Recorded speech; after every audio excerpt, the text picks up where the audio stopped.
Hi all, welcome to lecture 50th। तो ये lecture में हम बायस और वेरिएंस को काफ़ी डिटेल में डिस्कस करेंगे। ठीक है, हम अंडरस्टैंड करेंगे कि बायस और वेरिएंस क्या होता है। फिर हम अंडरस्टैंड करेंगे कि हम ग्राफ से उसको किस तरह से आइडेंटिफाई कर सकते हैं, और फिर उसका मोर सिस्टमेटिक और प्रिंसिपल्ड अप्रोच भी देखेंगे। डिफरेंट लर्निंग कर्व्स डिस्कस करेंगे, और फाइनली ये भी डिस्कस करेंगे कि हम किस तरह से बायस और वेरिएंस को न्यूरल नेटवर्क में हैंडल कर सकते हैं, और कैसे वो बेस्ड ऑन आइदर बायस और वेरिएंस नेक्स्ट स्टेप्स हम ले सकते हैं। ठीक है, सो लेट्स गेट स्टार्टेड।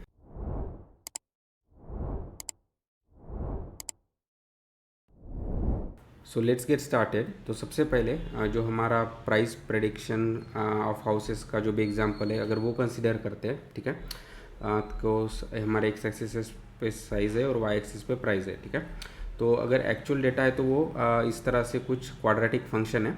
लेकिन से फॉर एग्जांपल हमारा जो भी डिग्री है हमने चूज़ 1 किया और हम इस तरह से लीनियर मॉडल दे रहे हैं, तो ऐसे केस में क्या होगा कि ये हमारे डेटा को प्रॉपरली अप्रॉक्सीमेट नहीं करेगा और एरर ज़्यादा होगा। ठीक है, तो ऐसे केस को हम कहते हैं कि हाई बायस या अंडर फिट, यानी हमारा model is not good enough to approximate the real data और रियल फंक्शन, राइट।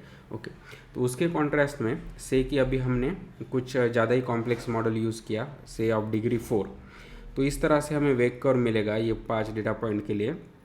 तो अभी ये सभी डेटा को तो वो प्रॉपरली अप्रॉक्सीमेट कर रहा है, लेकिन ये जनरलाइज कर्व नहीं है। हम डेफिनेटली कह सकते हैं कि जब भी नया डेटा पॉइंट आएगा तो वो उस पर पुअरली वर्क करेगा। ठीक है, तो ऐसे कंडीशंस को कहते हैं हम हाई वेरिएंस या ओवरफिट। ठीक है, तो ये दोनों कंडीशंस अच्छे नहीं हैं। हम चाहते हैं कि हमारा जो भी मॉडल हो वो बेटर फिट मॉडल हो, तो ये केस में शायद वो क्वाड्रेटिक होना चाहिए। ठीक है, तो इस तरह से अगर हम प्लॉट करते हैं तो डेफिनेटली हम बायस या वेरिएंस का कंडीशन क्या है वो आइडेंटिफाई कर सकते हैं। ठीक है, लेकिन यहाँ पे मेरा पास बस एक फीचर है इसलिए मैं प्लॉट कर पा रहा हूँ। ठीक है, लेकिन से अगर आपके पास मल्टीपल फीचर्स है तब इस तरह से प्लॉट करना और विजुलाइज करना पॉसिबल नहीं है। ठीक है, तो उसके लिए हमारे पास सिस्टमेटिक अप्रोच होना चाहिए।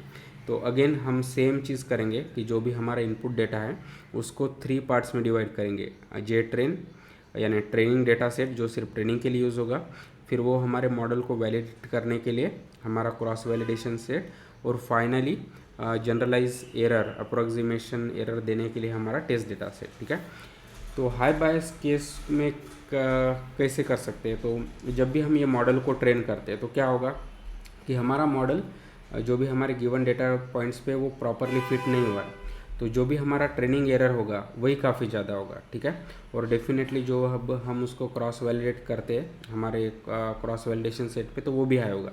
लेकिन जे ट्रेन हाई होना ये एक इंडिकेटर है कि हम हाई बायस कंडीशन में हैं। ठीक है, उसके कॉन्ट्रास्ट में हाई वेरिएंस में क्या होगा कि हमारा मॉडल ट्रेनिंग डेटा पे काफ़ी अच्छे से अप्रॉक्सीमेट कर रहा है। ठीक है, इसलिए जे ट्रेन काफ़ी लो होगा, लेकिन ये पुअरली जनरलाइज करेगा, तो जब हम क्रॉस वैलिडेशन पे इसको वैलिडेट करेंगे तो काफ़ी ज़्यादा होगा। तो जे सी वी जब जे ट्रेन से काफ़ी ज़्यादा बड़ा होता है तो वो इंडिकेशन है हाई वेरिएंस केस का। ठीक है, तो इस तरह से हम ये जो भी कॉस्ट फंक्शंस है या कॉस्ट वैल्यूज़ है हमारे ट्रेनिंग डेटा सेट के हो या क्रॉस वैलिडेशन सेट के या दोनों के, वो देखकर हम बायस और वेरिएंस को आइडेंटिफाई कर सकते हैं इन मोर सिस्टमेटिक वे, और फिर उसके हिसाब से हम नेक्स्ट स्टेप ले सकते हैं। ठीक है, तो अगर हम लर्निंग कर्व्स की बात करते हैं तो से फॉर एग्जांपल मैंने एक्स एक्सिस पे डिग्री ऑफ पॉलिनोमियल प्लॉट किया है। ठीक है, यानी हमारे मॉडल का कॉम्प्लेक्सिटी इन जनरल, और से वाई एक्सिस पे एरर यानी हमारे जो भी जे सी वी और जे ट्रेन है वो। ठीक है, तो क्या होगा जब हमारा डिग्री कम है, say for degree is equal to 1, ठीक है, तो वो एक अंडर फिट है, राइट। हमारा लीनियर मॉडल है तो वो अंडर फिट या बायस कंडीशन है, तो उसमें क्या होगा कि जे ट्रेन बड़ा होगा। ठीक है, लेकिन जैसे जैसे जैसे हम डिग्री बढ़ाते जाएंगे तो जो भी हमारा ट्रेनिंग एरर है वो कम कम होते जाएगा, ये येलो लाइन। ठीक है, तो वो क्योंकि वो हमारे जैसे हम डिग्री ज़्यादा बढ़ाते जा रहे हैं तो जो भी हमारे ट्रेनिंग डेटा पॉइंट्स है वो उनको सबको अकोमोडेट करने की कोशिश कर रहे हैं। ठीक है, लेकिन जे सी वी में क्या होगा, जब यहाँ पे डिग्री कम है तो हमारा बायस वाला कंडीशन है तो वहाँ पे एरर ज़्यादा होगा। जब हमारा डिग्री बहुत ज़्यादा है तो वो हमारा हाई वेरिएंस वाला कंडीशन होगा, तब भी जी से भी ज़्यादा होगा। ठीक है, तो जब हमारा मॉडल अप्रोप्रिएट है, say degree is equal to 2 and so on, तब हमारा जे सी वी वो कम होगा, ठीक है। तो इसलिए हमें इस तरह से ये सर्कुलर शेप मिलेगा, ठीक है। तो यानी जो भी ये लेफ़्ट पार्ट है वो हाई बायस का प्लॉट है, क्योंकि यहाँ पे हमारे दोनों एरर ज़्यादा है, और ये जो भी राइट टाइप का प्लॉट है वो हाई वेरिएंस का प्लॉट है, क्योंकि JCV और JTrain में काफ़ी ज़्यादा डिफरेंस है, ठीक है। लेकिन हम क्या चाहते हैं कि हमारा मॉडल इस तरह से हो कि जहाँ पे हमारा JTrain भी कम हो और JCV सबसे ज़्यादा कम हो, राइट। तो ये एक पॉइंट हो सकता है, say in our example degree is equal to 2, जहाँ पे हमारा बेस्ट मॉडल होगा, ठीक है।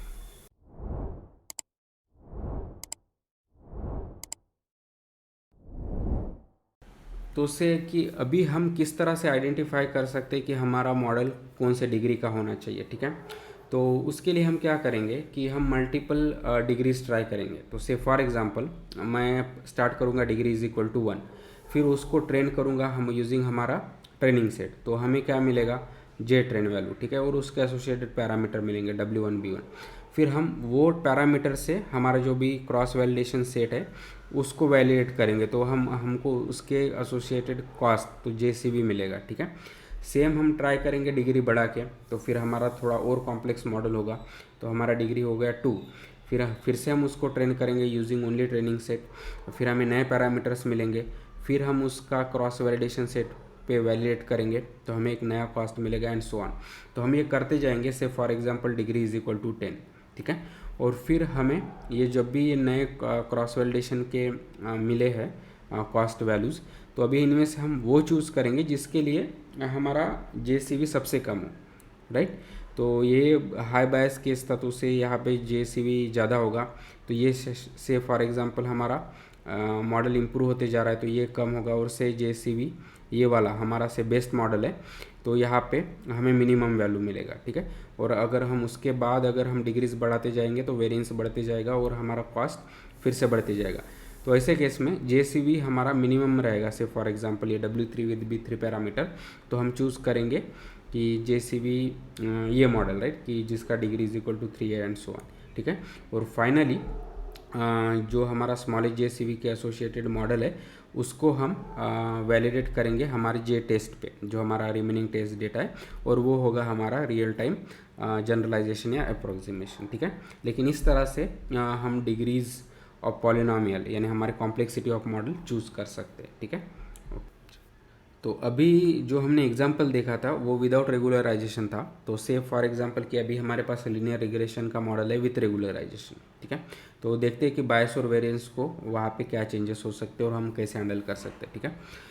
तो रेगुलराइजेशन में हमारे पास एक लैम्बडा टर्म होता है जिसको हम कहते हैं रेगुलराइज टर्म, राइट, जो बेसिकली ट्रेड ऑफ डिसाइड करेगा कि हमारा मॉडल किस तरह से बेटर फिट हो, या फिर हमारे जो भी वेट्स है किस तरह से कम हो जाए, यानी वो बेटर रेगुलराइज हो जाए, ठीक है। तो से फॉर एग्जांपल अगर मैं बहुत लार्ज लैम्बडा चूज़ करता हूँ, ठीक है, यानी रेगुलराइजेशन को हम ज़्यादा वेटेज देते हैं, तो अगर मैं बहुत ज़्यादा वैल्यू चूज़ करता हूँ लाइक 10,000 एंड सो ऑन, तो ऐसे केस में क्या होगा, जो भी वेट्स है वो स्मॉल होते जाएंगे और ऑलमोस्ट वो नियरली इक्वल टू 0 होंगे।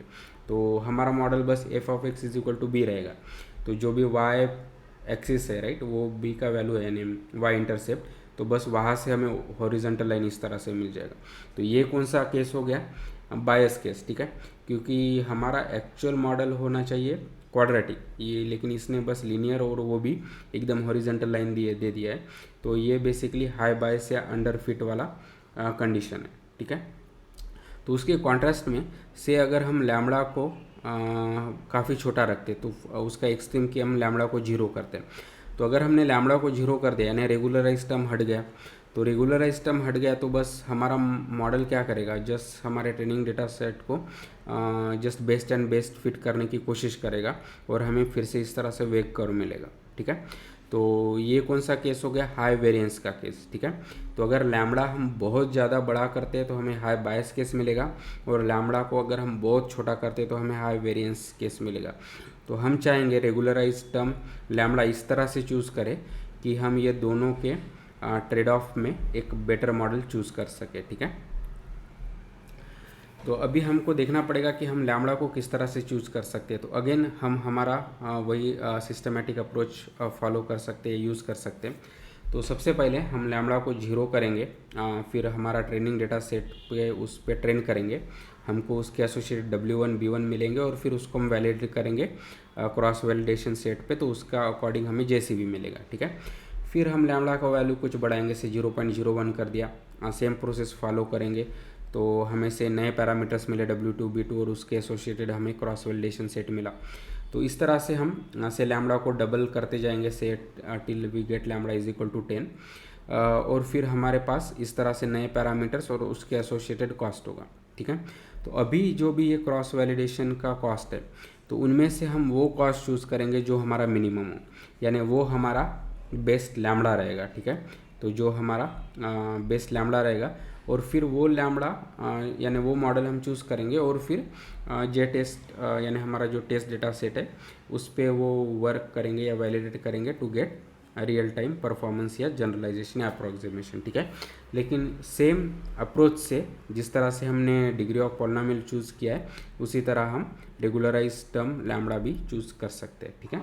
नेक्स्ट हम देखते हैं कि लर्निंग कर्व्स जो ये रेगुलराइजेशन में किस तरह से चेंज होते हैं। तो हमारे अभी एक्स एक्सिस पे क्या है, लैम्बडा रेगुलराइज टर्म, और वाई एक्सिस पे जो भी हमारे एरर है वो प्लॉट करें, ठीक है। तो हमने बात की थी जब लैम्बडा 0 होता है तो वो क्या होगा, बस हमारा मॉडल अच्छे से फिट करने की कोशिश करेगा और फिर वो हाई वेरिएंस या ओवर फिट का कंडीशन होता है, ठीक है। तो इसीलिए हमारा JTrain यहाँ पे काफ़ी कम है, लेकिन वो पूरली जनरलाइज करेगा तो JCV काफ़ी ज़्यादा रहेगा, ठीक है। तो यानी यहाँ पे बहुत ज़्यादा बड़ी गैप है, तो वो इंडिकेट कर रहा है कि ये हाई वेरिएंस केस है, ठीक है। और हम लैम्बडा बढ़ाते जाएंगे तो हमारा मॉडल प्रॉपरली रेगुलराइज होते जाएगा। तो उसे यहाँ पे ये लैम्बडा का जो भी वैल्यू है से फॉर एग्जांपल 0.04, तो यहाँ पे हमारा मॉडल काफ़ी अच्छे से रेगुलराइज हो गया क्योंकि हमारा JTrain भी कम है और JCV और भी कम है, ठीक है। लेकिन फिर उसके बाद अगर हम लैम्बडा को और बढ़ाते जा रहे हैं तो फिर हम अभी रेगुलराइजेशन पे काफ़ी ज़्यादा फोकस कर रहे हैं, तो अभी हमारा मॉडल पुअरली ट्रेन हो रहा है या पुअरली फिट हो रहा है, ठीक है। तो अभी ऐसे केस में हम अगर हम लैम्बडा को और बहुत ज़्यादा बढ़ाएंगे तो हम हाई बायस के केस में पहुंच जाएंगे जहाँ पे हमारा मॉडल अंडर फिट हो जाएगा। क्यों? क्योंकि यहाँ पे हमारा ट्रेनिंग डेटा सेट यानी ट्रेनिंग का कॉस्ट काफ़ी बढ़ेगा और JCV भी और बढ़ेगा, ठीक है।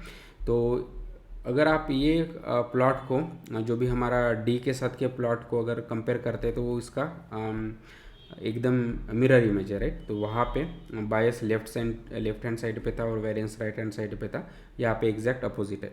लेकिन इस तरह से इस तरह से अगर हम लर्निंग कर्व्स प्लॉट करते तो हमें आइडिया आ जाएगा कि हमारा मॉडल का वैल्यू किस तरह से चेंज हो रहा है यानी कॉस्ट, और हमारा लैम्बडा क्या होना चाहिए एंड सो ऑन, ठीक है।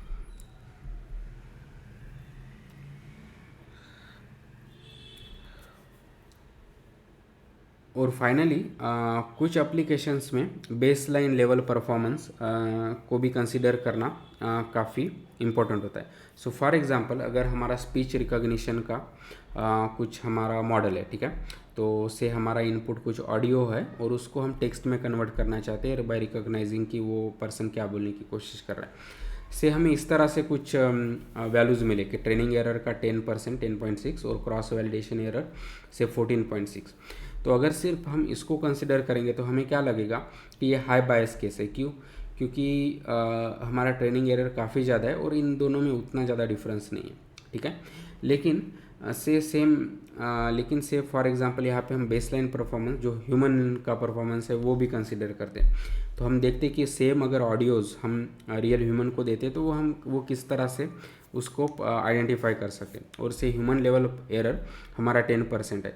ऐसा क्यों है? क्योंकि से हमारे ऑडियोज़ में बहुत ज़्यादा नॉइज़ है एंड सो ऑन, तो हम वो उसको प्रॉपरली अंडरस्टैंड नहीं कर पा रहे, तो उसे इसलिए ह्यूमन लेवल एरर भी काफ़ी ज़्यादा है। तो और ट्रेनिंग एरर और क्रॉस वैलिडेशन एरर हमारे वैल्यू सेम ही है, ठीक है। तो यहाँ से क्या देख रहा है कि अगर हमारा जो भी हमारा बेसलाइन परफॉर्मेंस है ऑलमोस्ट हमारा ट्रेनिंग एरर उतना ही है, ठीक है। तो यानी हमारा मॉडल ने काफ़ी अच्छे से फिट किया, लेकिन हमारा वैलिडेशन एरर काफ़ी ज़्यादा है कंपेयर टू हमारा ट्रेनिंग एरर। तो इंस्टेड ऑफ ये बायस केस ये वेरिएंस केस है। क्यों? क्योंकि यहाँ पे हमारा डिफरेंस कम है और यहाँ पे हमारा डिफरेंस ज़्यादा है। तो ये बेसिकली क्या है, यानी JCV is too large than JTrain, तो वो हमारा कौन सा केस हो गया, हाई वेरिएंस केस, ठीक है। तो इसीलिए कुछ एप्लीकेशंस में बेसलाइन लेवल परफॉर्मेंस को भी कंसिडर करना ज़रूरी है along with the training error and cross validation error, ठीक है।